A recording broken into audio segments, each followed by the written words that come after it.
Okay, the Emperor. The Emperor is the fifth card, but it is labeled number 4. I know that gets confusing because the Fool being number 0 throws things off, and that kind of throws people off sometimes. But um,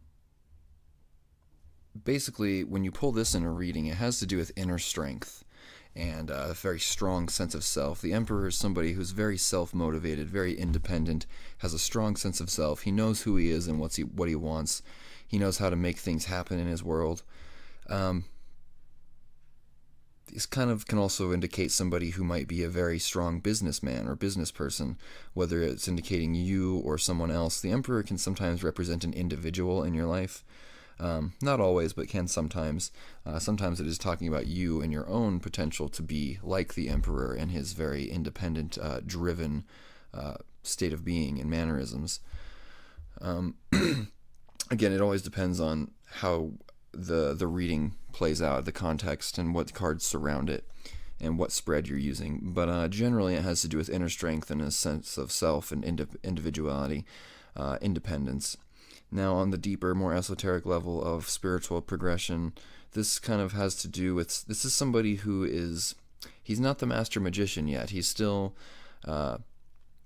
he's growing, he's very strong, he's a very powerful person. He uses the abilities of the magician, of focusing his intent and listening to the high priestess who has guided him through his own inner voice and given all this potential and for possibility and fertile environment for creation to occur. And then through all of that comes this person who is who is very in control of his life and in control of himself.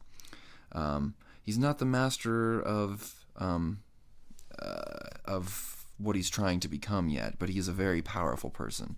So like I said, this very often represents somebody who is more like a very powerful business person or somebody who's just really in control of their life, but maybe isn't quite still like a spiritual master quite yet.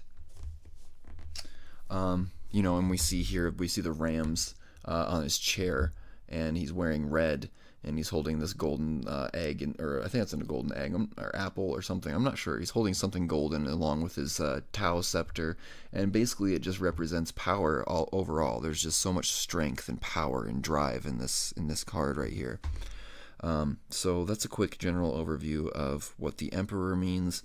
In the next video, we're going to talk about number 5, the Hierophant. So thanks for watching. Hope you enjoyed the video, and I'll see you in the next one where we discuss the next card.